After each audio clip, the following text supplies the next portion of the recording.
Hey man, so we're live right now. I just going ahead and hit that's so record. cool. Yeah. Surprise! Hi. Now I know you, Mike. Who do I not see? Because I don't see this Oh wonderful yeah. female voice. So yeah, the view you've got is the table view. So Yeah. you won't see my co-host Laura. She's in the corner over here. But on Hi, Laura. the edited version, you'll be able to see her. Yeah. Oh, cool. Yeah. Cool. My studio is kind of makeshift. I make it up as I go, episode to episode. No, So it works, my friend. It works. I just heard a wonderful voice, and I'm like, okay, I don't see anyone that matches that. That's Michael. Believe it or not, Yes. Wow, he has a wonderful voice. she likes to sneak in there every once in a while. I love having multiple people on it. This will be a lot of fun. Yeah, Laura, you can actually just look at that camera right there so you can see you. I got it. If you She's like, I don't want to be on camera. Leave it Hi. Hi, Laura. How are you? All right, hey man. So what's going on, Ernie? How you doing, man? I'm doing great. I was really sick in March, the last part of March. I don't know if it was the dreaded COVID or not, but I was pretty much knocked out of commission for like almost 3 weeks. And so I was scared there for a while, but now I'm feeling great. I've done, I've gotten 100% better, and I've done 3 shows now. And the first one felt like I was carrying like 100 pounds while I was performing. So it was rough. Oh God, what was but going we just on? played. You have the temperature going, and I had a temperature. I had basically felt like a respiratory infection. And I was worried about going out and trying to going to get tested. So I just quarantined myself. I didn't leave my house for almost 20 days. And like I said, if it gets worse, I'll call an ambulance or something and I'll go in. But I kept thinking, if I have this thing, I don't want to go to a place and bump into people and maybe transmit it. So I just played it safe, let's just pretend I have it and let's work through it and stay away from everybody. A lot of sleeping. I never slept so much in my life. Oh, you definitely had the C-bomb, man. I think so. I think so. I think so.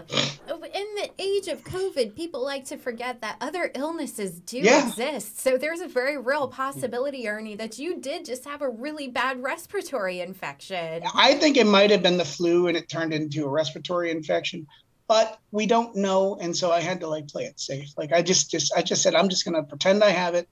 No one will know.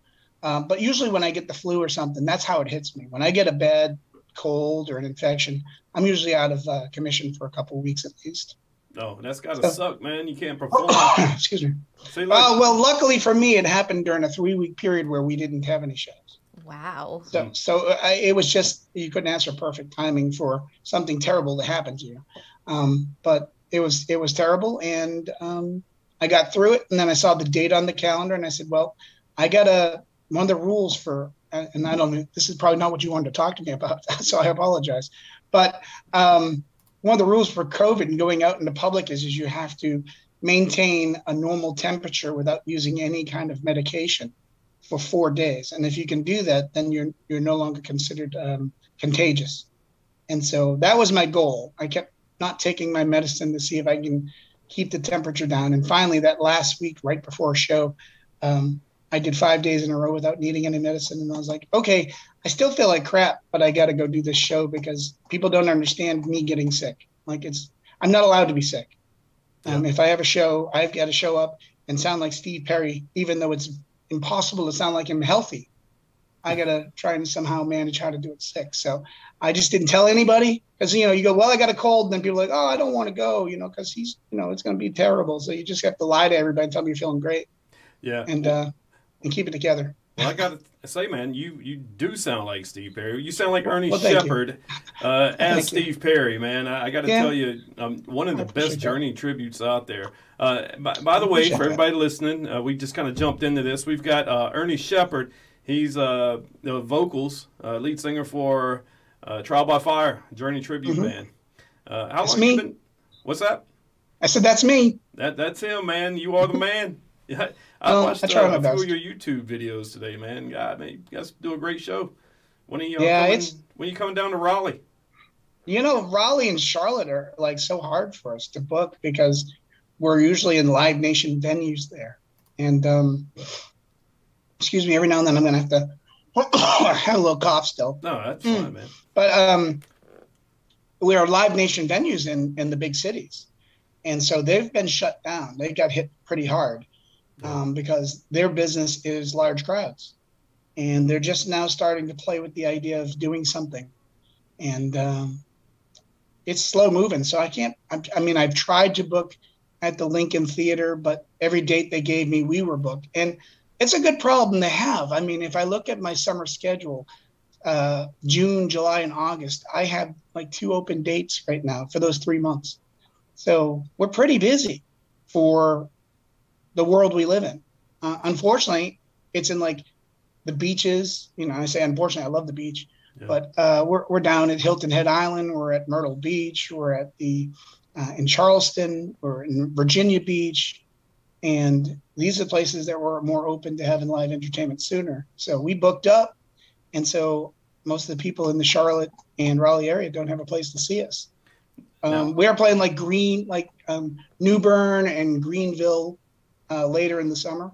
So that would be a good way. I mean, it's a little bit of a car ride, but worth the ride. Well, those are great those are outdoor places shows. to be I love this time of year, you know. So as someone who lives in Raleigh who wants to see live music, that's not going to stop me from gravitating toward the beach anyway. So it's just kind of like a great situation all around for those of us a little more inland, where we're like, we're going to the beach no matter what. And wow, what a pleasant surprise. So is Trial by Fire. So I can't think of a better place for you to end up and get your bookings. Oh, no, it's wonderful. And like I say, I call it a good problem to have. We're busy, but we're not playing the places where a lot of people are asking us to play because the venues are just not open yet. And like, I'll give you a great example for Charlotte. We're playing a place in Mooresville, right on the Lake Norman, called Apps and Taps. It's a cute name. And we're having a Bryan Adams tribute band open for us. And that's going to be July 10th. So I tell people in Charlotte, you know, that's an hour away. You know, you really want to see us come an hour. Sometimes I have people like, oh, that's too far. And I'm like, you realize I travel like 8 hours to see you. Come see me, right. you know, so it's, you know, some people are like fanatically about it and they love it. And some people it's like, can you play my living room? Well, you know, if you could play my living room, that'd be great. It's not like you guys you just gotta laugh. It's not like you guys are one of these small tribute bands for Journey, man. It's not like you're just you're not a cover band. You guys are like one of the big time Journey bands out there, man. I mean, I think it's kind of the way we carry ourselves. We don't, and I think this is a good thing. We don't walk into places like we're Trial by Fire and we deserve respect. We just walk up to people and be regular people. So I think some people confuse us as being like this tiny little band because of the attitude that we carry. You know, we're just regular folks. No one in this band wrote any of these songs. We just get the privilege of performing them for people who love them. So we're just like grateful at the shows. And so like people are like, oh, this must be like some small little band, you know, and that I'm good with that. I don't need to be treated like I'm somebody because I'm having a great time. But occasionally someone would be like, can you come sing at my birthday party? You know, and it's like, no, well, maybe. Let me check my schedule. but usually I have to say no. But it's again, another good problem to have. People like you and they appreciate you, but then sometimes they don't realize how busy and how much this band has grown, because it's grown a lot in 14 years. It's exploded. Well, let's talk about that. Well, let's talk about you first. Sure. For people that don't know you or know who you are, where did Ernie Shepard start to find his musical talent? When? I lived most of my life in New England. I do my very best not to do the Boston accent because it scares people down here in the South. So I really worked on it really hard to pronounce my R's. Like I drive a car. Not a car. Yeah, there. Yeah. Not a car. But I moved down here because I wanted a new life. I was tired of the snow. And that was about 16 or 17 years ago. And I came down here and got my realtor license, and that was fun. And then there was the bubble in 2008 where no one could get a loan and everything went crazy. And I said, you know, I'm just going to start a band because I'm having a midlife crisis. I've always wanted to be the lead singer of Journey, and I think I sound a little bit like him. So let's give it a shot. And all the musicians in the Charlotte area where I was at the time I'd say, hey, I want to start a band, and I sound a little bit like Steve Perry. Let's do this. And they're all like, no, I've never heard of you. If you sound like Steve Perry, I would know who you are. And so I had to like audition for guitar players. I had to go to their house and sing for them. And then they look at me like really funny, like the dog, you know, the dog look, like the inquisical. What did I just witness? A little head tilt. Yeah, the head tilt. One ear up. Yeah, there it is. That's exactly it. So, and they go, I need to digest this. Can I call you in a couple of days? And the real kicker was when I thought I could do it, but I wasn't sure. And I went on Craigslist and I found this band that was looking for a lead singer. And I called them and I said, I do not want to be in your band, but I noticed that you guys play some Journey in your ad. You mentioned Journey. Can I just come by your practice and just sing the Journey songs? And the guy started laughing. He goes, well, we got nobody coming, so we're going to get together on Friday, which was like 2 days later.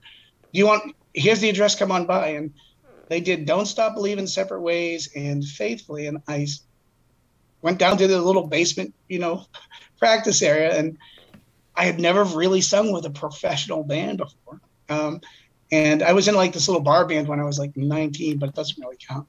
And let's do Separate Ways. And we do Separate Ways. And we finish, and they all kind of look at me funny. The guy says, you want to do Don't Stop Believing? I said, sure. We do Don't Stop Believing. We finish. He looks at me kind of funny. They all kind of whispering to each other. And then we do Faithfully, and we finish. And the guy goes, you're messing with us, right? Like, this is like a joke. Like, you like are some Journey tribute band singer. Yeah. And I'm like, no, man, I'm just wanted to see if I could sing the Journey stuff. And you know, they're like, you should start a Journey tribute band. And I was like, I don't even know what's that. It's like a band that just plays Journey. And I'm like, oh, that sounds fun. And so that was the beginning of the band. But I honestly had to beg well-known established musicians to give me a chance because they all thought I was crazy. So I think some of them still think I'm crazy, but that's okay. I like that. So the guys you played with in the basement that were just playing a few Journey songs, they're the ones you're playing with now? No. The leader of that band's like, we could do a Journey tribute, but you know, and I don't, you know, this is a terrible thing. You'd think I would remember their name, but I don't even. It was so fleeting. Like to me, it was just for the fun of it. I wasn't thinking of down the road or anything. I was just like, let's see if I can do this with a band, because I had sung along with the Journey songs, but all I heard was Steve Perry singing. So like, when you sing with a band, there's no one there to help you. It's all you. It's even harder than karaoke because it's loud. A lot of people don't realize live music is very loud. So if you can't hear yourself, you struggle. And so I wanted to just go for the hardest possible version of this with a live band. And I thought it sounded pretty good. I had a good time. And they're like, you know, we're established and we're really just looking for a singer. We like to play these clubs and we do top 40. I'm like, oh man, no problem. No, I'm not trying to convince you to come be my band. I just wanted to see if I could sing the Journey songs. And the guy's like, well, you should definitely do that Journey tribute thing. So I went home and thought about it and launched an ad on Craigslist, because at the time, that's what I thought. That's where people found musicians. And I found some people and we started hammering it out. It was terrible. I ain't going to lie. It was terrible. It was not your part though, Ray. Well, you know, I mean, you're only as good as your best player. Yeah. You know, so this is something I learned later on in the band. Like, people say that our band is fantastic. And I will tell you, the reason why I think it's fantastic is I have 4 of the best musicians I've ever stood on a stage. There's nobody on that stage that doesn't have 25 or more years experience playing live. That's incredible. My piano player has been playing for over 50 years. Wow. I mean, you don't get better than that. You just don't get better than that. So they make me look good. Now, I say that because I used to have to make the band look good. So I would out-sing and sing too much and try to jump through every hoop I could, because I knew that I didn't have the best on stage with me. Because the reason why I didn't have the best with me is I didn't have the confidence of the music community. And it took some time. I was out there for about 5 years before the local music community came to me and said, you need better musicians. You got great gigs, but your musicians are terrible. And I said, well, help me out. Throw me somebody. And they started suggesting musicians I had no way of reaching. And I started building a better band. And every year the band got a little bit better and a little bit better and a little bit better. And now here we are, year 14. And I've got a new crew that's been with me for about 3 years. The bass player and the piano player have been with me longer, like 7 years. And it's only good. It's only good because they're all so good. And when they're good, I can relax and have fun and do my job. And it's a tough job. And if I got to worry about, is the guitar player going to play the wrong notes? Well, then I'm not free to do my job. So I learned this. You're only as good as your weakest player. And you don't want a weak player on stage. You want to be the very best you can be at all times. How often does that happen? How often are you on stage and you'll hear like somebody play a wrong tune or? With this new band, it's not that often. I mean, it's live music, and we're proud of that. Yeah. I made we were at Myrtle Beach at Ducks, North Myrtle Beach last Saturday, and I in between songs I said something about how proud I was that it was live. None of it's pre-recorded. We don't use any of that, tracks or anything. You get what we're playing is what you're going to hear. And we'd start the next song, and I sang the first line, and my voice cracked. And I stopped and laughed. And I said, see, 100% live. Nothing's fake here. And I started the song over and sang it better. And but that's the thing. People, you can listen to the record at home.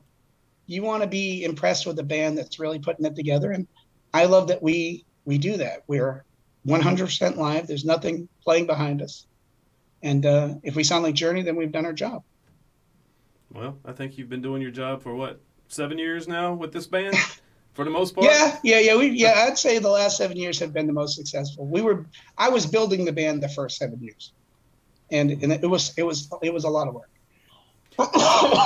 Used to have to bring our own sound equipment, our own light equipment. I would get it to venues, and we'd be playing like pizza places and stuff. Not music venues that wanted music, but they weren't really equipped for it. And so you'd have to lug in the speakers, and the floor equipment and the band equipment and the lights.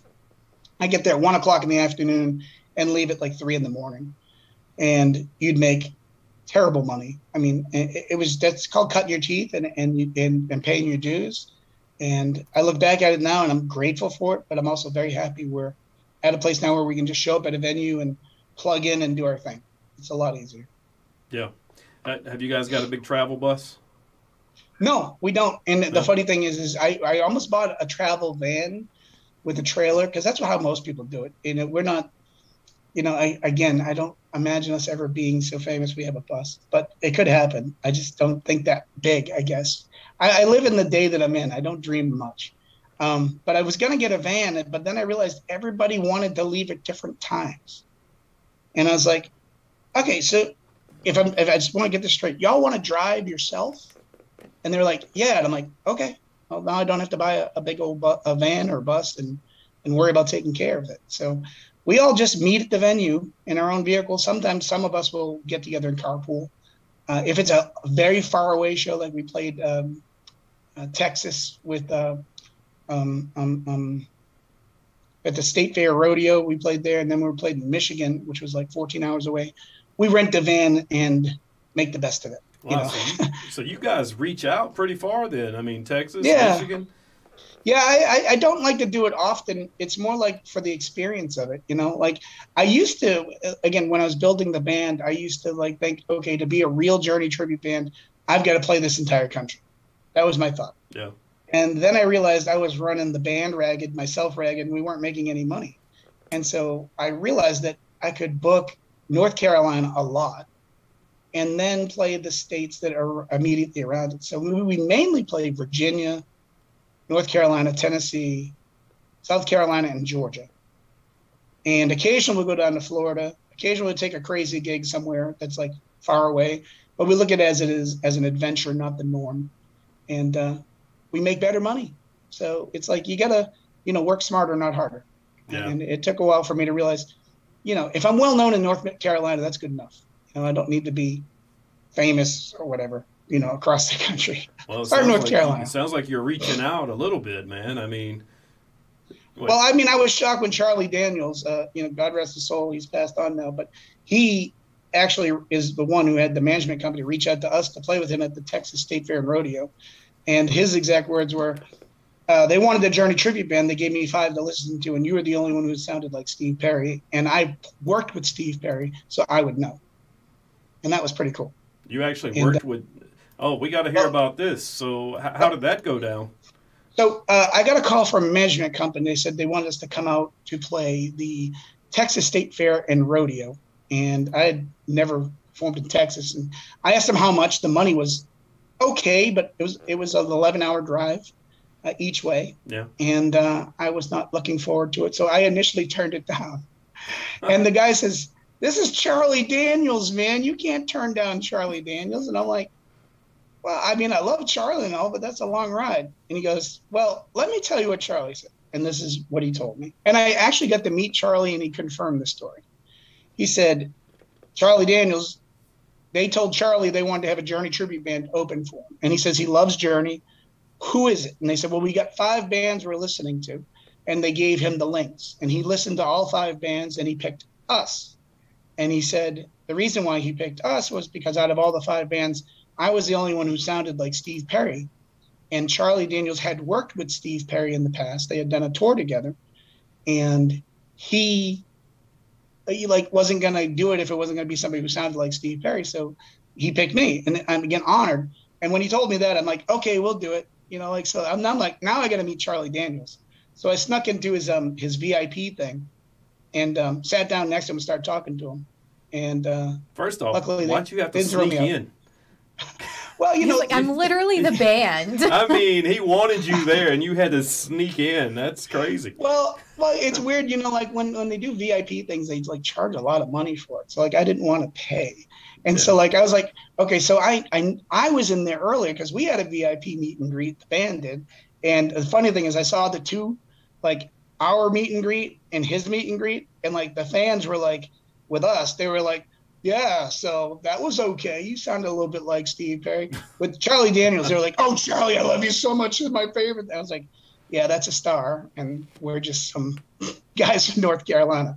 So, you know, it wakes you up, you know. But I snuck in, sat down next to him. He was just finishing up with the line of people that were getting photos. And I told him who I was. And he's like, "Oh, you're the guy I chose. I'm so glad you came. I heard you turned me down." And I was like, so I said, "I'm a silly person. I turned you down. I apologize. I just didn't want to drive 11 hours. I'd lie. I'd be like, "Sir, whoever told you that story got their information incorrect because that wasn't me." I got to learn how to do that. I got to learn how to do that. I have a really terrible problem of telling people exactly what I'm thinking, and it gets me into trouble a lot. So usually when people ask me a question, I will give them the straight answer and then regret it like instantly. So, but luckily I didn't. It's true. We're only just getting started here on Hammered, folks. Here it comes. Well, look at the time.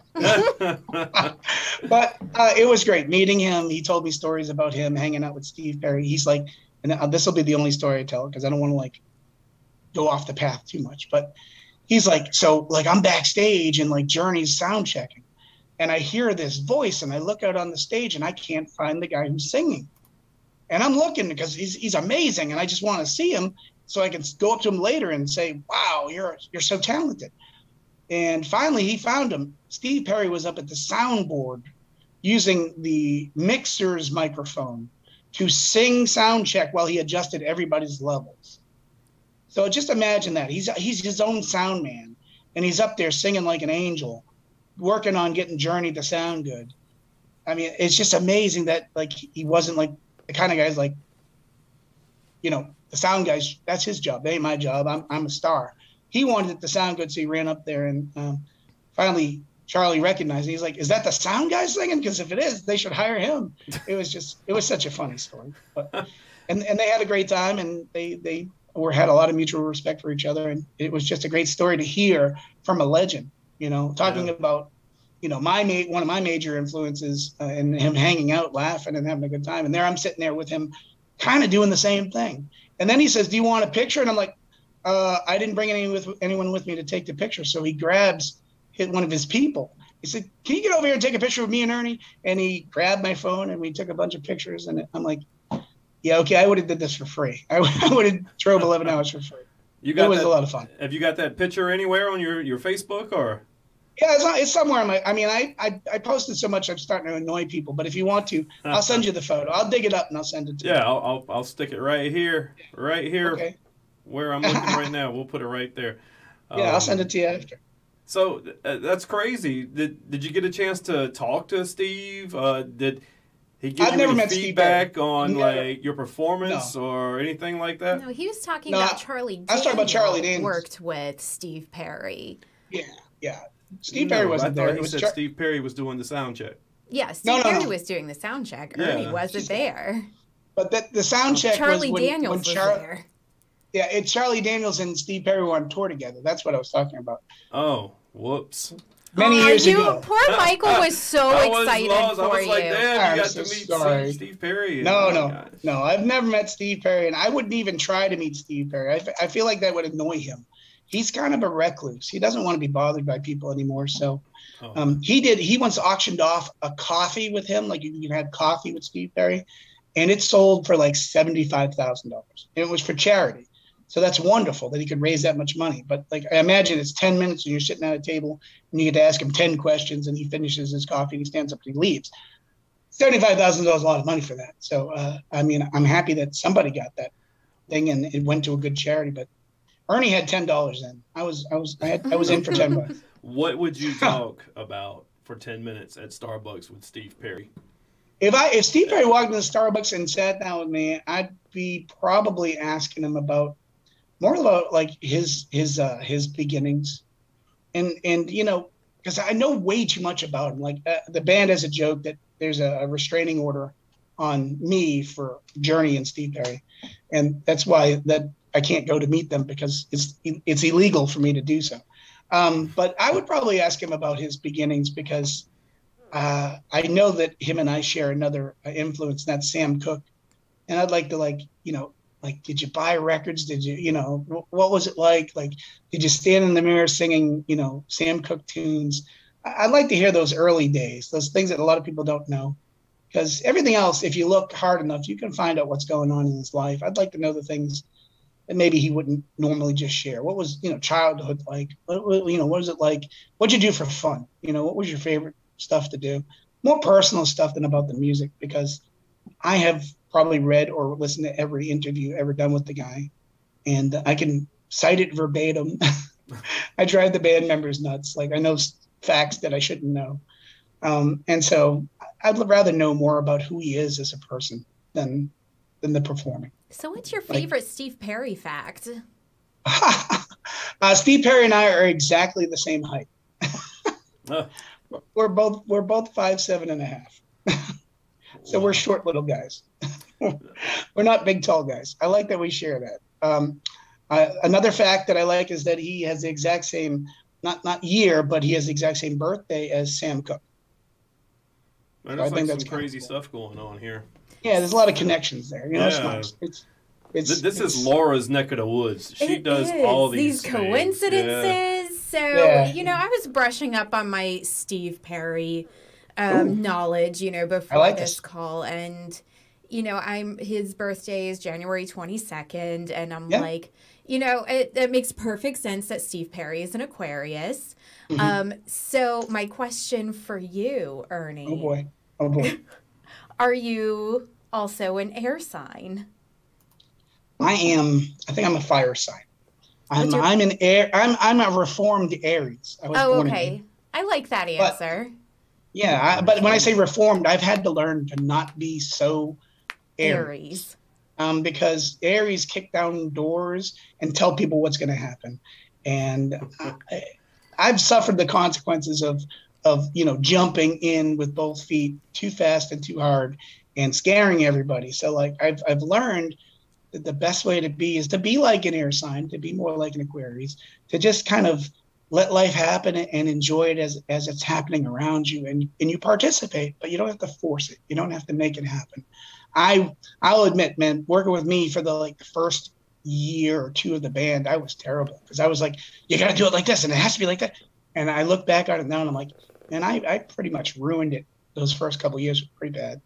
And it was watching the band members and watching the people that were around me suffer that made me take a look at myself and say, is this who you want to be? You know, do you really want to be this person who thinks he knows everything? And one of my favorite quotes is, sell all your knowledge and purchase wonder. You know, it's better to be that young kid who's just amazed by everything than the grumpy old man who knows and has done and seen everything.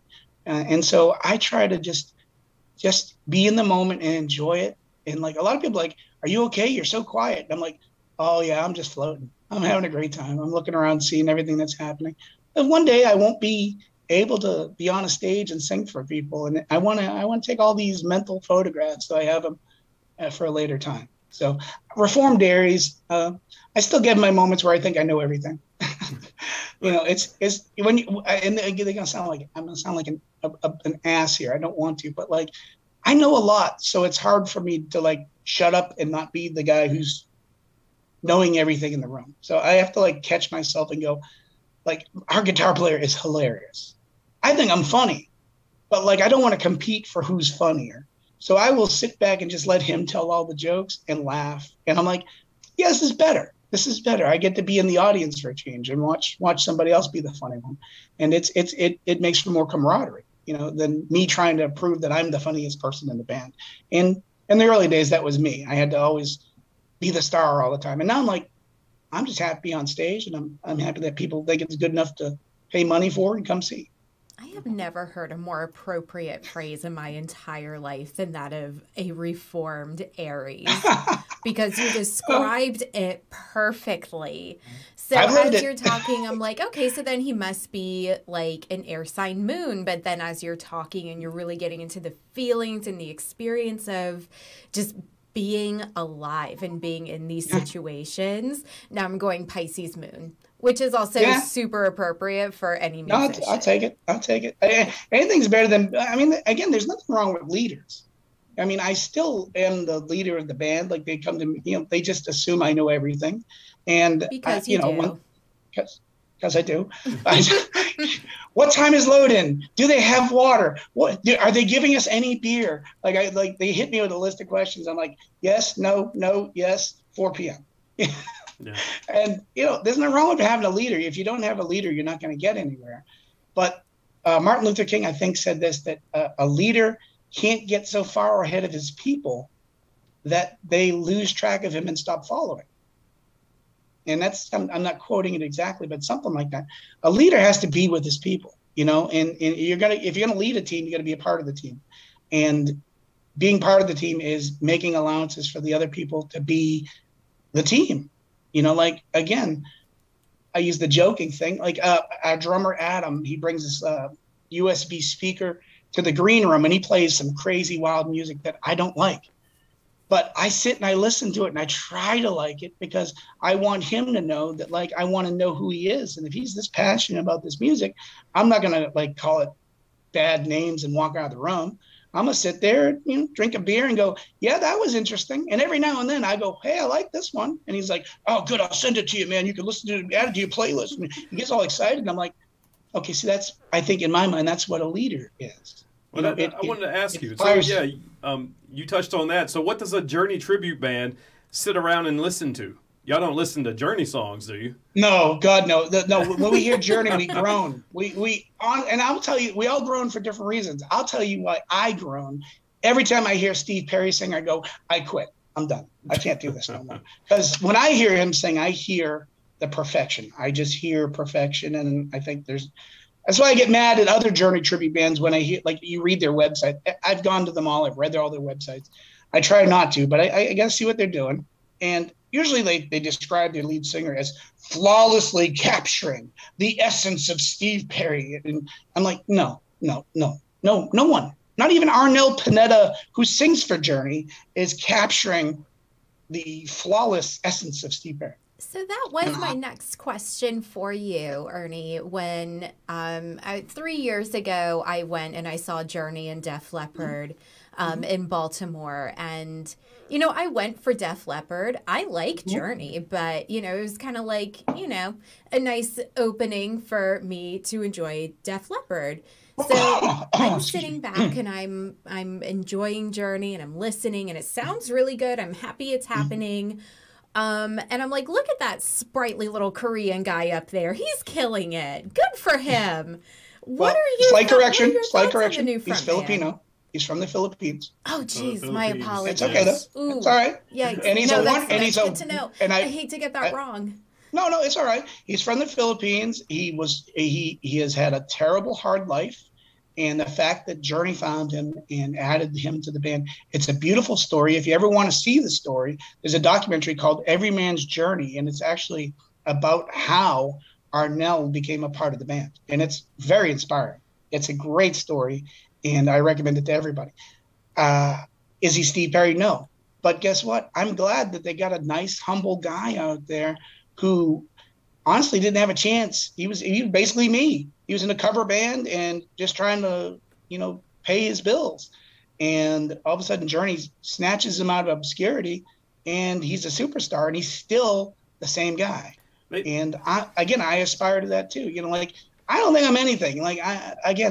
People come and see a show and they're excited. My hope is that they can forget about whatever troubles they have while they're there. And that's it. And God, if I can make a living at doing this, then what do I get to complain about? So I love the guy. He's fantastic. Does he sound like Steve Perry? No. Do I sound like Steve Perry? I try like crazy, but there's only one Steve Perry and there's only one Ernie and there's only one Arnel Pineda. Yeah. And if we have the right hearts and give it our all, hopefully you'll have a good show. It's crazy. They found him on YouTube. Do you think when they were searching during the same search where they found Arnel Pineda, do you think they came across any of your videos up there? I was not singing Journey at the time. Oh, no. You may have missed your chance. I missed my chance. I joke about that all the time. Wow. I missed my shot. And that's okay. I wasn't singing. I think I started the band like a year or two later. And it was actually them picking Arnel to join the band that made me feel like it was okay for someone else to sing Journey. I said, well, if Journey had someone else sing Journey, then I guess I could sing Journey too. That it kind of helped me justify. Because before it was like, I want to start a Journey tribute band, but Steve Perry. Well, I ain't going to be the guy who's going to try and do that. That's stupid. Well, let me ask you this. When did you realize that you had Steve Perry's voice, that you could sing Journey and sound I'm not comfortable with that question, Mike. That's you worded that terribly. When did you find out you have gone criminally insane? So I'm sure. Let me tell you. I'm sure you were in the shower one day and you just started singing "Don't Stop Believing" and you were like, "Oh wow, I think I got this." I mean, you don't sound like Bon Jovi. You don't sound like no. Def Leppard. I think it comes from the R&B roots of loving Marvin Gaye, Sam Cooke, Otis Redding, all that great soulful music. I think that's where Steve gets his essence from. And again, I mean, I can't speak for him, but I remember one day I was really bored. I'm not really a good guitar player. I could play the 4 chords I needed.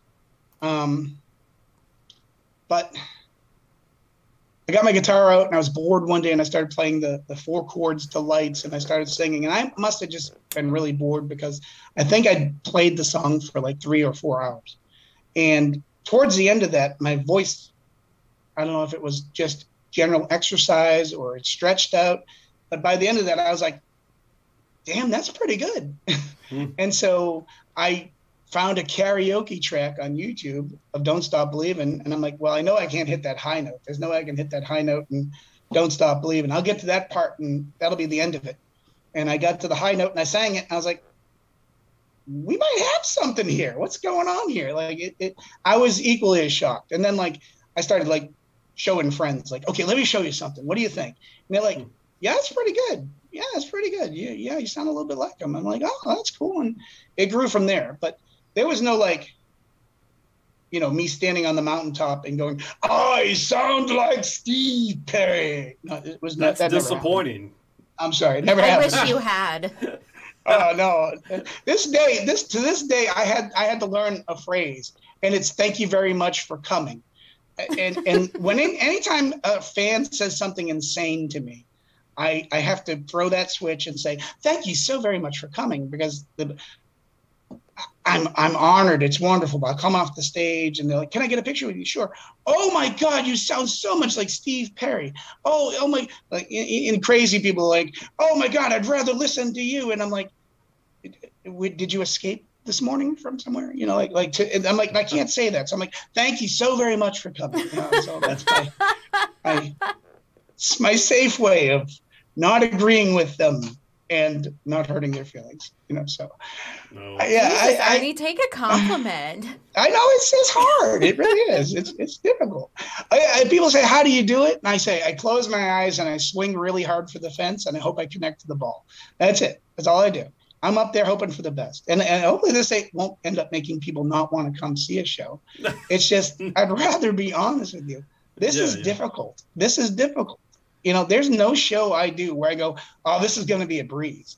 I get up there and I go, "Okay, so the objective is not to die on stage." That's the first one. Okay, I don't want to die up there. Agreed. Then secondly, I don't want to pass out trying to hold a long high note.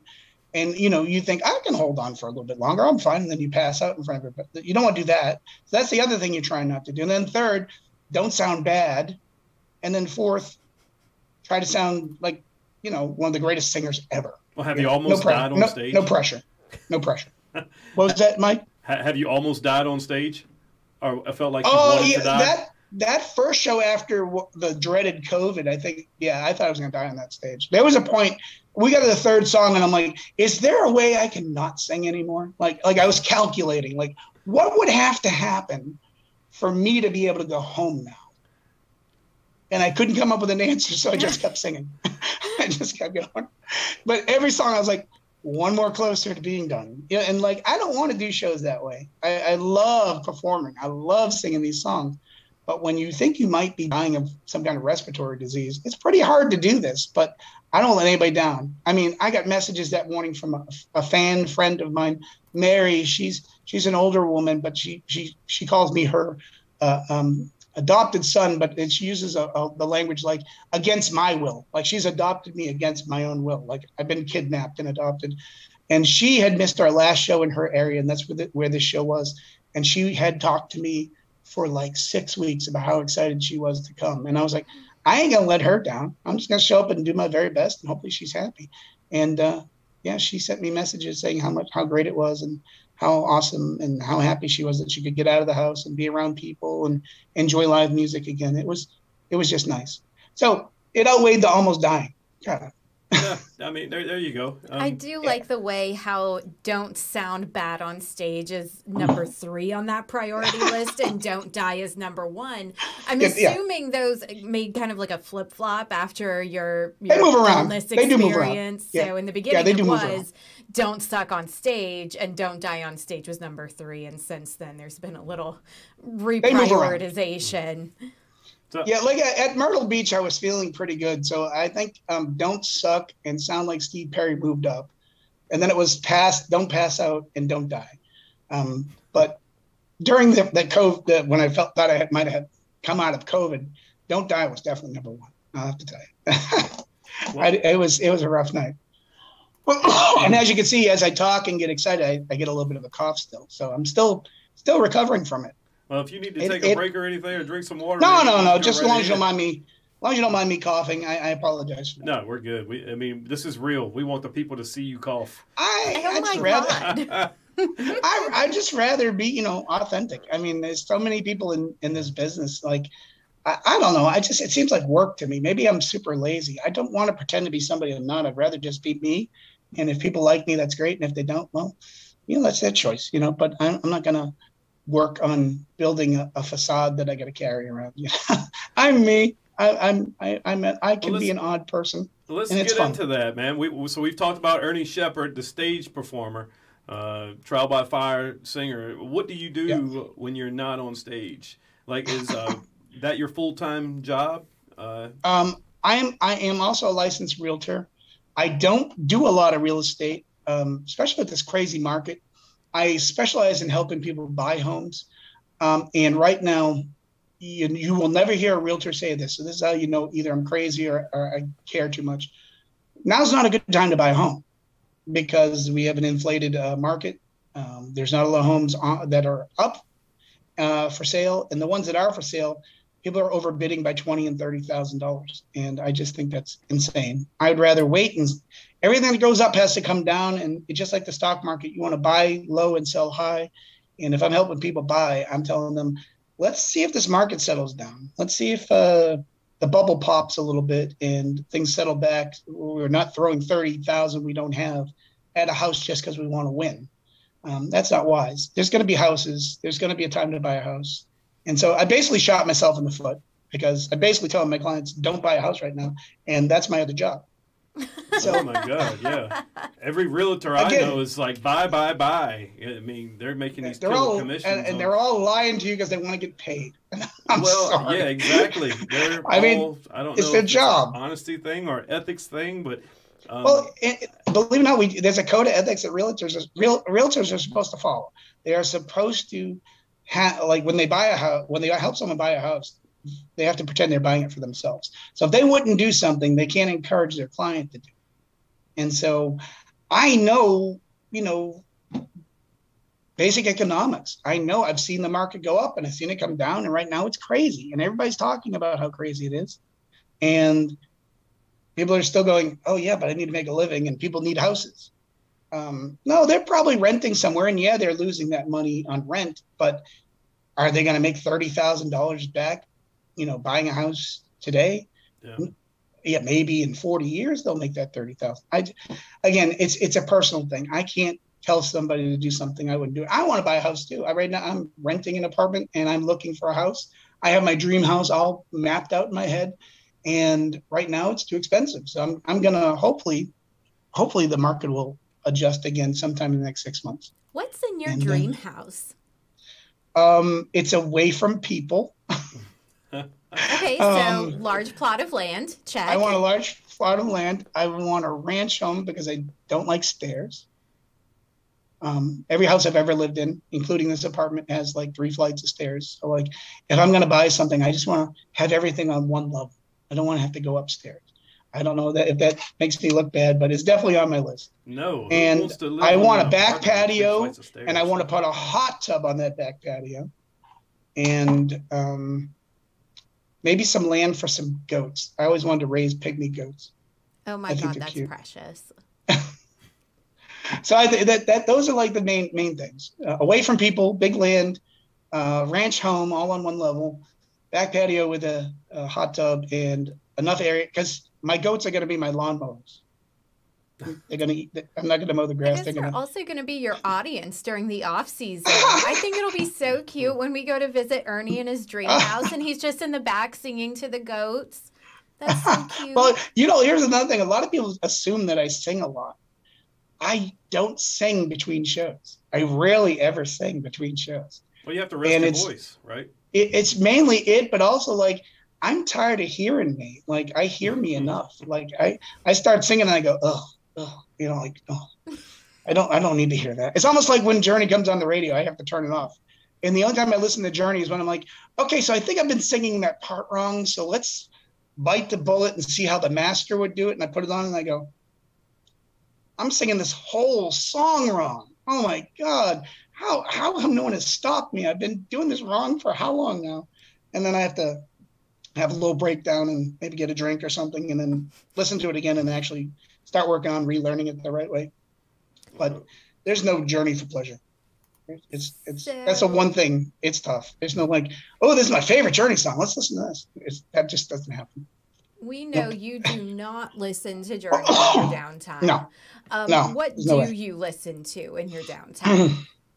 I love Bill Miller. He is a piano player from the 60s. I like jazz, like just music that kind of floats in the background. It doesn't need attention.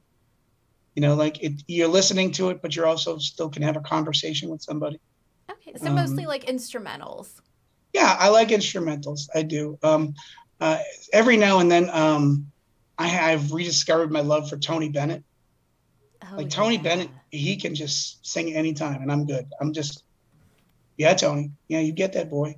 And I like his older voice than his younger voice. In his younger days, he was trying to be Frank Sinatra. Now he's Tony Bennett, and he doesn't care. He's just doing his thing. And I love that, he's in his 80s and still performs. I get mad at Steve Perry. I'm like, Steve, if Tony can do it, what's your excuse? Get out there, boy.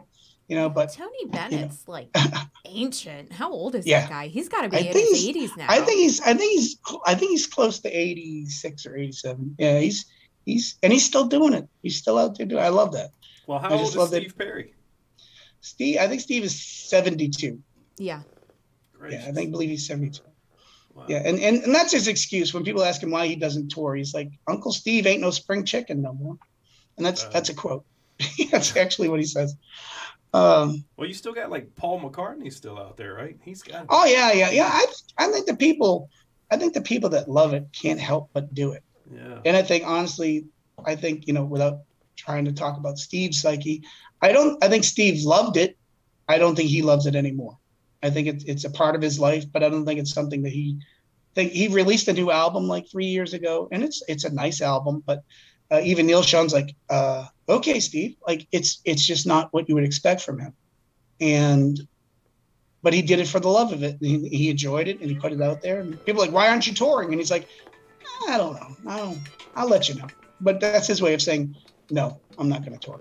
Well, that's retirement, from any profession. You can love what you do for 50 years and, you can still love what you do. But at the end of that duration, it's time to just hang up your hat. It's time to tap out, and love what you had done for your life, which you called work, and enjoy not working just as much.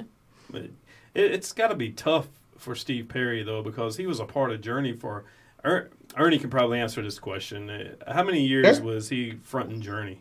Well, he started in 77, and the last album before his first break was Raised on Radio, which was in 1986. So that was 9 years. But a lot of people don't understand 9 years in Journey means 9 years of constantly being in Journey. There was no break. Yeah. They would do 8 days in a row, take a day off on the road, which was a travel day. And they traveled in the first year of the band, they traveled in a station wagon. So it wasn't, and that was like when they had Lights and Wheel in the Sky on the radio. They traveled in a station wagon that first year. And I can't imagine singing this material for 8 shows in a row. Just the idea of it. And then he would get a couple of days off and then sing 6 in a row. And then get a day off and sing 5 in a row. And then get a day off, 2 days off, and then do 7 in a row. And the Escape Tour, they did so many concerts, it's ridiculous. I wish I could tell you the number, but you look at their tour stops in 1981, and you're like, when you have the hottest album out there, and people want you got to strike while the iron's hot. But it cost him a lot too. It really, like, if you listen to his voice between 81 and 83, you can hear the strain and the rasp getting stronger. And by the time they get to 96, which was the last album, they took a break from 86 to 96. 10 years, Steve Perry didn't talk to Journey. It was only when they threatened to replace him that he said, no. Legally, that's my band, and you don't get to replace me. If I want to come back, I get to come back. And so they came back and did the album my band's named after, Trial by Fire, in 96. And then allegedly he hurt himself trying to get ready to do the tour. And he put the band off for 3 years before they finally had the divorce, as he calls it, and replaced him with their very first person that replaced Steve Perry. Another gentleman named Steve Algeri, replaced Steve Perry for like 6 years. And he basically got paid to stay home. They paid him not to perform. And the guy was in exile for almost 20 years at one point. I wonder if there's any part of Steve Perry that misses it, though.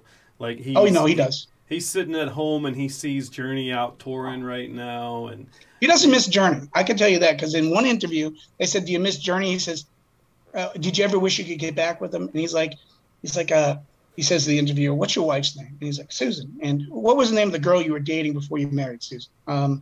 "Amy." "You want to get back with Amy?" And he's like, "No." And he's like, "I don't want to get back with Journey.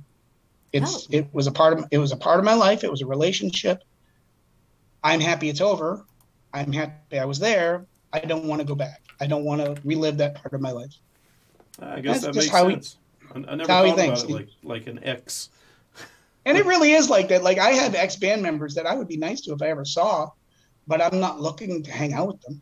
You know, like, and it's not that like I didn't like them. It was just like, it's sort of like being in the military. Like, you know, you get out of war, you don't really want to look those people up because the memories that are connected to them are not necessarily great memories. And so like when you meet them, you know, you're going to hang out with an ex-girlfriend. All you can do is think about is the breakup, really. So why would you want to do that?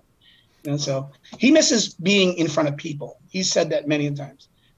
He misses the audience response. And I know exactly what he's talking about because like, if I have an audience that's responsive, I think I can sing like 3 times better than I can. Like, it's just, you feel like you have like this superpower and they're feeding it and it's like floating on air. And you swing, like I say, I swing for the fence. I swing extra hard for the fence. And I hear myself hitting more home runs than I ever thought I could.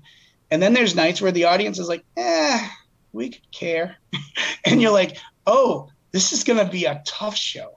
I'm going to have to pretend that I'm good. You know, I'm going to have to convince myself I can do this, you know, and it's different. That audience really feeds you. And if you don't have that, it's like a sporting event, you know. I don't know how really they played sports last year without people in the stands, because I know athletes, they feed off of that energy, you know, especially like the home crowd.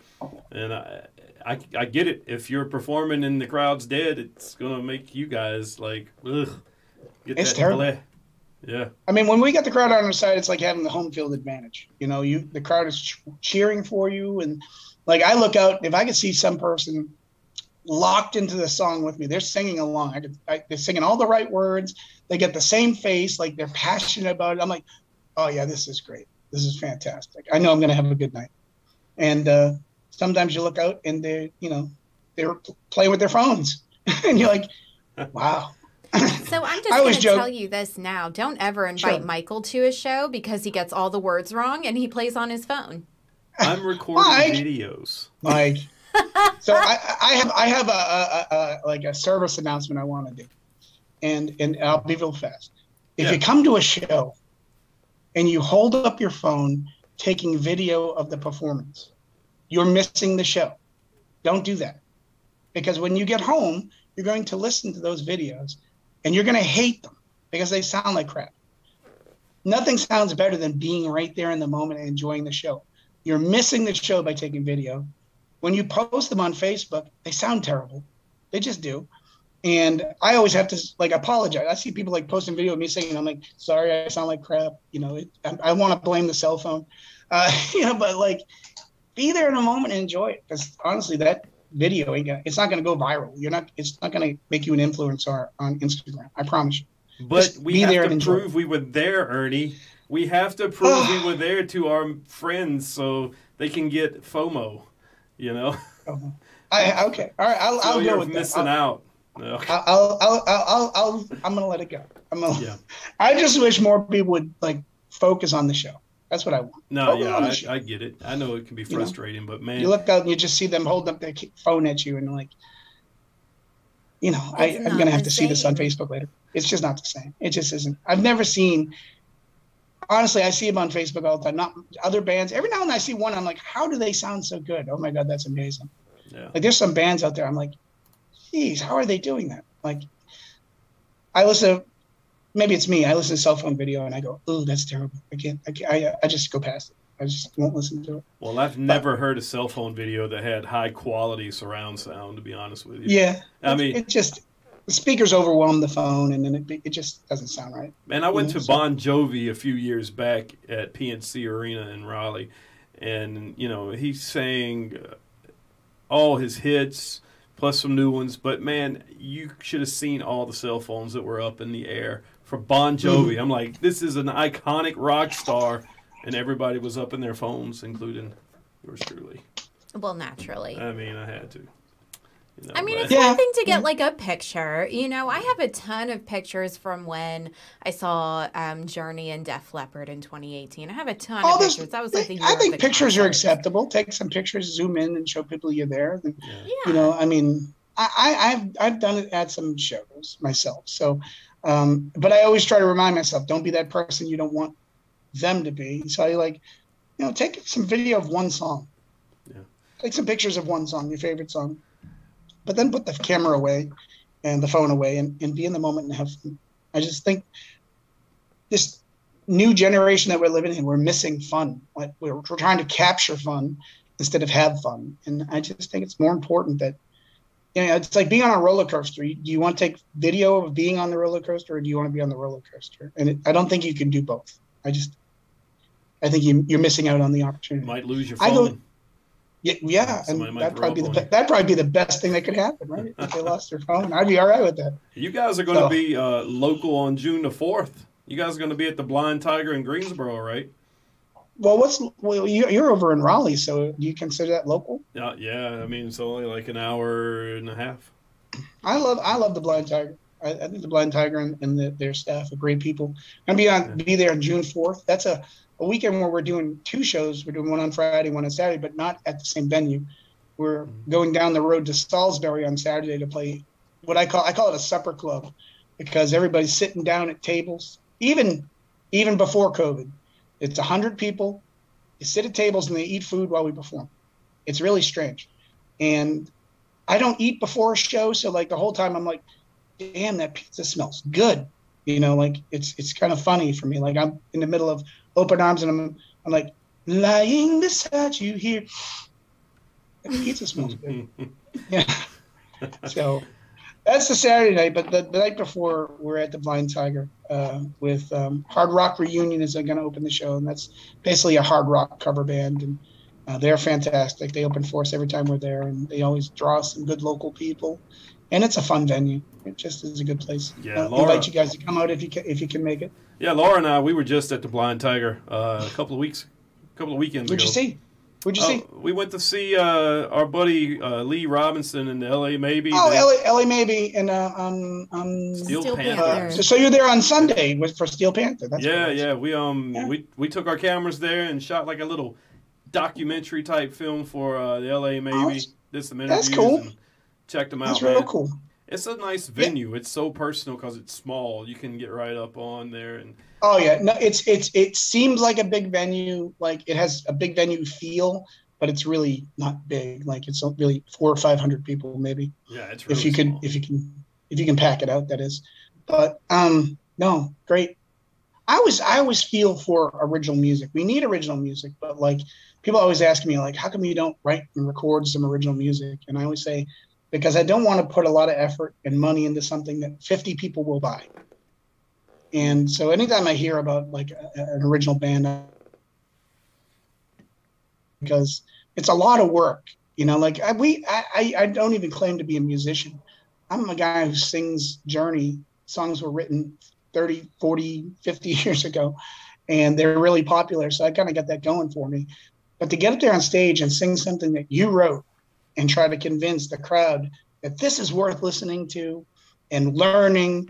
And I know that there's no greater feeling than hearing your own words sung back to you. I know that must be a great feeling, but that's some heavy lifting, and when I hear people go into it, I'm always like, I'm encouraged by it. I'm hopeful for them. I'm in their corner, but I'm also extremely pessimistic because I've seen so many friends tell me they were putting out a new album. And then I ask how the album went and they go, oh yeah, no, it sold 50 copies. You've got to have that song, man. You've got to have that song that's catchy that people just want to sing back, and well, this is where I get a little too pessimistic about music because like I put the radio on the other day and I was like, what is this? I feel like I'm a relic now. I live in the 80s in my head. What are you listening to on the radio? Because it all depends. Like all I listen to is the oldie station, which now consists of Green Day and Red Hot Chili Peppers. It's funny that's the oldie station. Yeah, it's crazy, but don't call it oldies, okay? Because the rest of us here are not prepared to. We should. We listen to the classic rock station. Yeah, let's stick with classic rock. I agree with you. You can age yourself, Michael.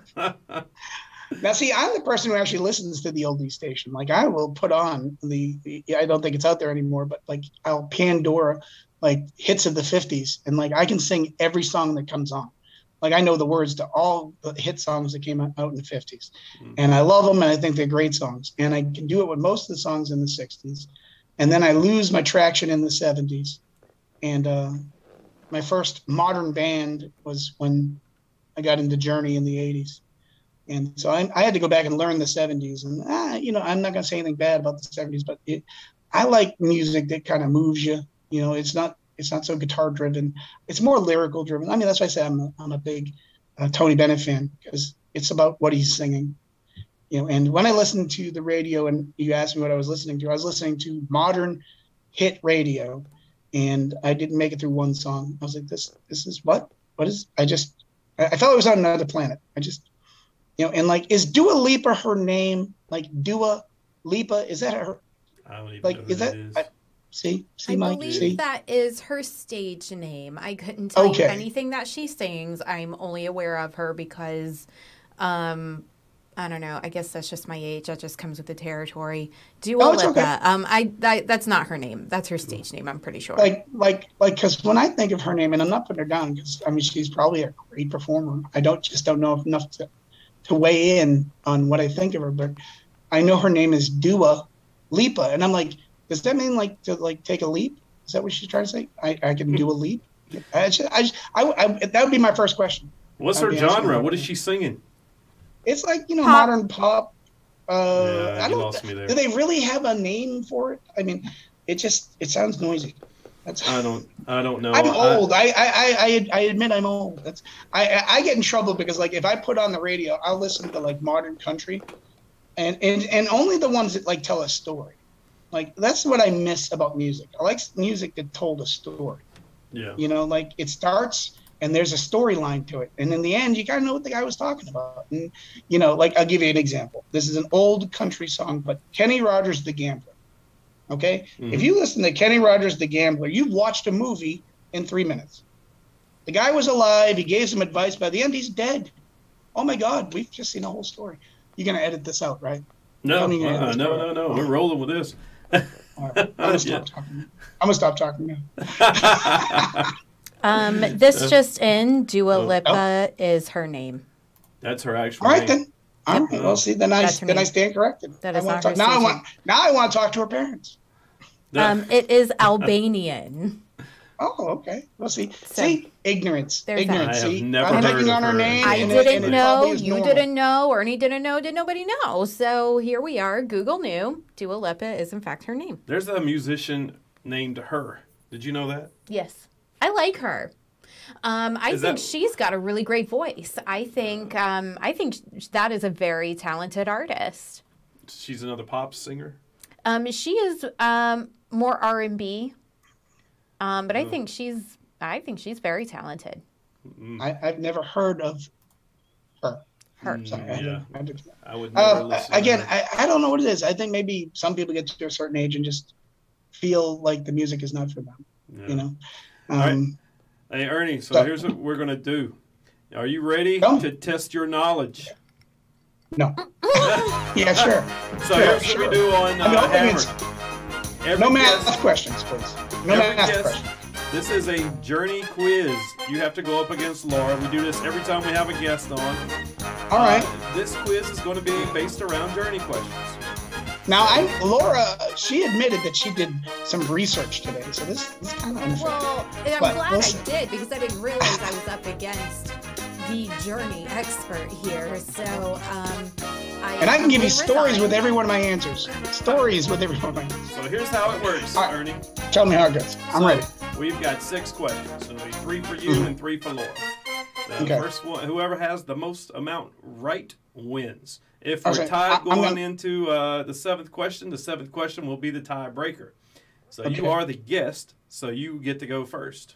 Okay, so we go back and forth until we get to 7. Is that what you're saying? Back and forth, yep, back and forth. So it'll be 3 apiece. Wait, Michael, we left the trophies downstairs. Oh no, what a travesty! It is. I bought the cutest little trophies for our winners.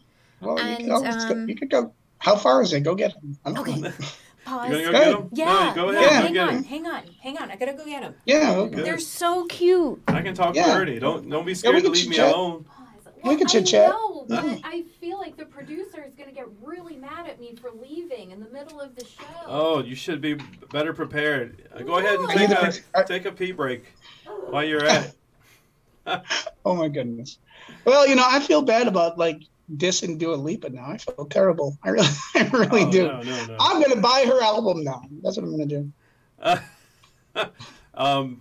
You know what? I don't think you really need to. Okay. Mean, are you going to really listen to it? You Probably can actually buy, like, new artists have their vinyls out now. Like, vinyl's coming back. Are you a vinyl guy? I have about 20 vinyl records. I have all the Journey records on vinyl. No, that's all I don't have. I don't have not one Journey vinyl. You're not really a Journey fan, are you? Every time they come on, man, I'm all over it. I do listen to them. Oh, really? I'm only like the mainstream songs. Oh, okay. Yeah. You're the guy we drive out of the room whenever we do a B-side. Like if you don't play Don't Stop Believing or something else, I don't recognize. What's your favorite song to perform? I have a lot of love for the song Faithfully because it connects with the audience and it's fun for me to sing. It's in my range really well, so it's not a hard song to sing, and it has a lot of emotion. And sometimes the emotion is so much that it hits me, even though I've sung it 1,000 times, it still hits me. So I like that I can feel that one. And probably Send Her My Love is another. I love the ballads. I love singing Oh Sherry, which is a Steve Perry song, because I connect more with the vocal of that. Like I think I sound more like Steve Perry when Steve Perry was doing his solo stuff, because he was more free to try and be a little more R&B, a little more soulful. He wasn't trying to be a rock guy. So it was. I like that album a lot. It was a good album. So, Laura, you got the trophies? Is Laura back? Oh, here we go. What are the trophies? Tiny trophy. So when Ernie beats you, how are we going to get that to Ernie?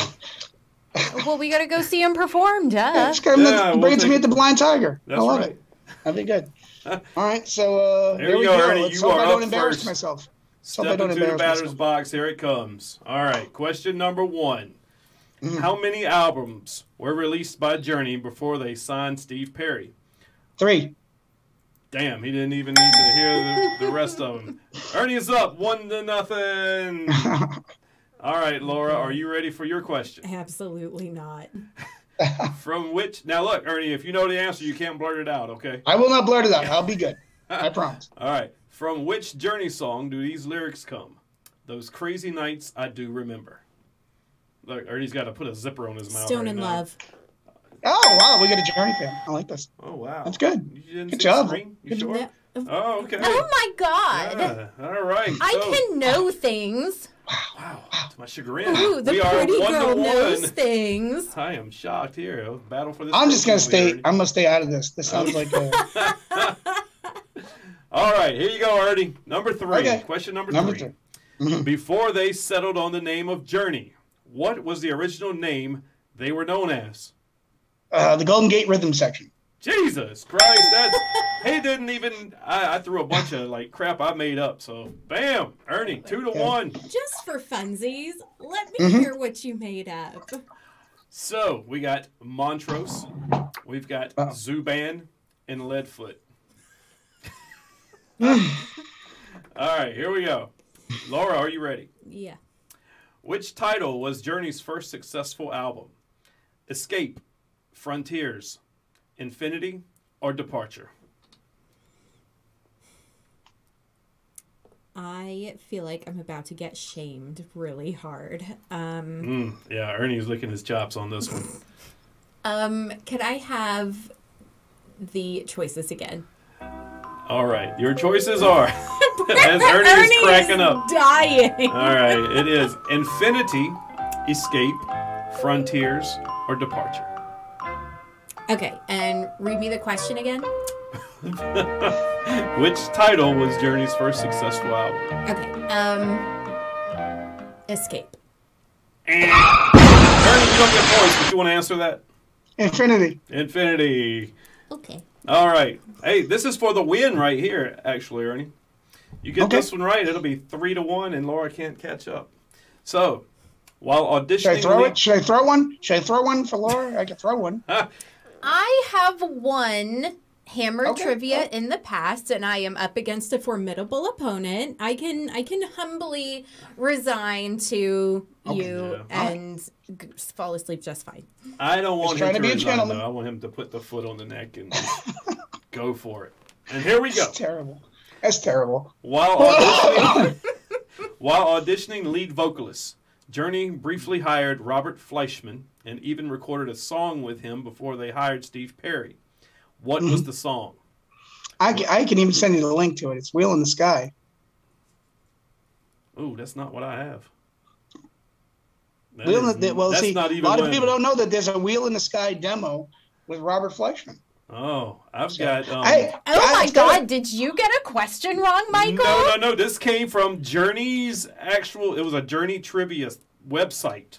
Okay. It was nothing but Journey trivia. Sounds like. Here are the four choices. Okay. Give me the four choices and I can pick them. I know that. All right. It's Just the Same Way, Lights, Suzanne, or For You. It ain't Suzanne. It's For You. It is For You. Yeah. But even better, you got to listen to, and if you want to, I'll send you the link. He also demoed Wheel in the Sky. And if you listen, and I'm not trying to put down Robert Fleischman, but when you listen to his version back to Steve Perry's, you go, oh my God. Like, it's not that it's bad. It's just there was only one Steve Perry. And when you hear somebody else singing one of his songs, you go, this is crazy. And another less known fact is that Wheel in the Sky came from a poem written by Ross Valerie's wife called The Wheels in My Mind. Ah. I don't know if that's a fun fact there. Now I kind of want to listen to this Robert Fleischman's version of this. Yeah. If you go to YouTube and you type in Robert Fleischman Wheel in the Sky, you'll find it. It's easy. It's everywhere. It's just it sounds strange. It just sounds strange. And he went on to be a well-known singer, so it wasn't like he wasn't good at what he does. Well, Laura? Why don't we let Laura answer another question? Yeah. Well, first, for the last 3 weeks running, I've gotten the bonus question correct without the multiple choices. So I'm going to read you the next two questions as we look at Ernie, because Ernie's going to know these probably easily. I want to be quiet. I want Laura to answer. Okay. So, which song do you hear Rodney Dangerfield jamming to on the golf course in the movie Caddyshack? Don't Stop Believing, Open Arms, or Any Way You Want It. I'm going to go Any Way You Want It. That was kind of a no-brainer in Caddyshack. She would be correct. All right, and so this was the tiebreaker question that we didn't come to. But what was Arnel Pineda's band's name that he fronted while performing covers on YouTube? Montrose, Zoo Band, Infinity, or Don't Stop? Is Laura going to answer this? I don't know. She looks hung up. Well, I'm just gonna say Infinity. No. It was the Zoo Band. Zoo Band, yes. Why the Zoo Band? And they were called. They were the real name of the band was the Zoo. It wasn't the Zoo Band, but people tagged the band on the end because they didn't realize that the Zoo was the name of a band. So it started being known as the Zoo Band. So. Oh, I gotcha. So band just got thrown in there incidentally. Yeah. Hang on, who sang the song "The Zoo"? I don't know that. Asking me questions. I don't think that's a Journey song. I don't know. No, it's not a Journey song, but there's definitely. Is that Whitesnake? That's not Whitesnake. Hold, please. Now she went to her phone. See what happens, Ernie? She's gone to her phone. No. Hey, well, she saved me with Dua Lipa with Google, so maybe she can save herself. It's Scorpions. So when I said Whitesnake, I was like in the same. You were close. Yeah, that's sure. The same genre. Same amount of Aquanet, Yeah. Same. A lot of Aquanet. A lot neon of leggings. Yeah. A lot of tight perm. A lot of leather. A lot of leather. Mm-hmm. A lot of leather. Oh, and Ernie, hey, I never got a chance to tell you, face to face. Thanks for doing your little part on the Steve Perry's part on that "We Are the World" we did back last year. Oh yeah, that was fun. I mean, I must have recorded that like 100 times. I sang that one line over and over. It was great, man. It was great. There's some unedited extra footage from the actual recording of "We Are the World," where Steve Perry is sitting listening to Huey Lewis, Kim Carnes, and Cyndi Lauper try to sing the bridge part, and they're all over the place. And Quincy Jones is getting a little frustrated. And all of a sudden, from the back, you hear Steve Perry sing the part for them perfectly, and Huey Lewis goes, "Of course, he can sing it." it's just funny, and everybody cracks up laughing. It was also from that recording where from We Are the World, Kenny Loggins and Steve Perry were hanging out so long that they decided to work on a song together, and they wrote a song, and you can check it out. It came from the friendship that they formed while trying to record We Are the World, and it's called Don't Fight It, and it's a great song. Man, I watched so many YouTube videos with that so many backstage videos on YouTube from that We Are the World. They did that like overnight with no after the sleep. Grammys. They after the Grammys were done, they met at a studio in California, Los Angeles, and there was a big sign that said, "Check your ego at the door." I was just sitting here thinking about all of those personalities in that room trying to piece together one song. And I'm really amazed that there's no story about one artist just losing his ever-loving shit and leaving. I did not know it was after the Grammys. It was right after the Grammys. Sense. And well, they had all these people in one place at one time. So instead of going to your hotel room or going to a party, come here and work on this song for, World Hunger Relief. And at the time, this is the same time frame as Live Aid, if you remember Live Aid, where they got all those bands together to perform. And there was a Led Zeppelin reunion, and Queen had one of its greatest performances. I mean, you see it in the movie Bohemian Rhapsody. Some of the best you'll ever hear Freddie Mercury actually singing. If you just type in Live Aid Queen, you're like, that guy was an amazing performer.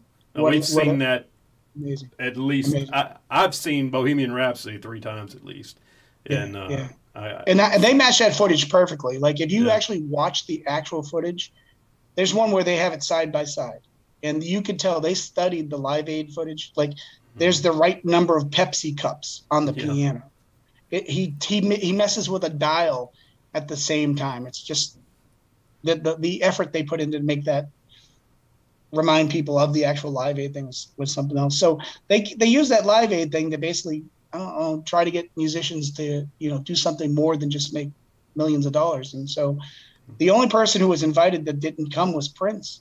And Prince said, if that many people are doing it, I don't want to be a part of it. And that's not putting Prince down. It's just Prince was an original. He didn't follow the herd. If he was going to do something, he would do it on his own. He wasn't going to be. He's not a team player. He's Prince, and that's not to put him down. It was just that he knew that it was going to be so many people saying how it has to be. And I don't know if you remember or not, but at the time there was a little bit of a rivalry between Prince and Michael Jackson, and this was Michael Jackson's thing. I mean, Michael Jackson and Lionel Richie wrote the majority of the song, and the producer was Quincy Jones, who, Quincy Jones is credited with basically creating Michael Jackson's comeback in the 80s, because he was the producer on Off the Wall and then Thriller. And Thriller was one of the biggest selling albums of all time. And now he's producing this thing with all these rock stars. Bob Dylan's there, for God's sake. Ray Charles is there. Kenny Rogers. No egos. Was there. Kenny Rogers was there. Yeah. And just all the different flavors were there, and they found a way to weave them all into a hit song, which was something else. It was amazing. Imagine you're being directed by Quincy Jones, and Lionel Richie and Michael Jackson are teaching people parts. And I can only imagine how much of a pain in the ass it was when you've got them all there. I mean, I was taking emailed snippets of people's lines and trying to mold them together into one thing, man. And you poor bastard. I feel bad for you. God, what a struggle that was. No way that was easy for you. There was no way. The worst part was getting people to do their parts, because everybody was like, I've done this 100 times and it still doesn't sound good, man. You're going to have to find somebody else to do it. And so that's why I had to substitute. I felt that way too, though. When I sent you mine, I'm like, I remember I said to you, I'm sorry, it's terrible. I thought I could do it better. I tried singing it 100 times. This is probably the best one. I think it sucks, but hopefully it's good enough for you. And that's because we're our own worst critics, man. I mean, hell. Listen to my Bruce Springsteen part and tell me. Well, it could have been a lot worse, and I'll tell you why. So I was kind of thrown in last minute into this ensemble. So he sat me down in this studio and had me singing Michael Jackson's second part. So, I did it a couple times, and I'm like, okay, I feel good about that. And Mike's like, no, this is how you got to do it. And I'm like, oh, okay, never mind. So if you think your own worst critic, you know, you could have Michael. I mean, yeah, I'm a perfectionist. Well, luckily Michael liked what I did because he didn't ask me to redo it. So hopefully it was, but I thought it was terrible. And like I said, I listened to Steve. I actually was singing along with Steve Perry. I was wearing headphones because he was wearing headphones. And I was actually listening to Steve Perry sing it, and I just sang along with him. And I'm like, I'll just try to match what he's doing. And for those of you that want to check it out, you can go to the Naughty Donkey Productions YouTube channel where you're watching this video, and you'll see it. Just keep scrolling. You'll find the We Are the World production. It's actually done. It took off like fire. I mean, it got like over 500 views, and then it just like plateaued. But now that we got you on the podcast and all your followers, boom, it's going to skyrocket now. So yeah, sure. Oh, sorry, Ernie. If people want to find out where Trial by Fire is going, where can they get your information? You got Instagram, Twitter. I have all that, but the best place to see the schedule is just go to the band's website, which is trialbyfirejourney.net/tour. And you can see all of our dates. It's always updated as soon as I get a new date. Like I got a new date today. We're playing in Bristol, Tennessee, September 11th. I'm looking forward to that show, but it's already on our schedule. It's already up there. So as soon as we get a date booked, I put it up on the website. Then I start trickling it down to the social medias. But what you got to do is you got to talk about what's coming up. You can't talk about what happened in September. So the best place to see the full list of where we're going to be is at the website. Again, trialbyfirejourney.net/tour. The best place to see where we're going to be. Awesome. We'll stick that up here.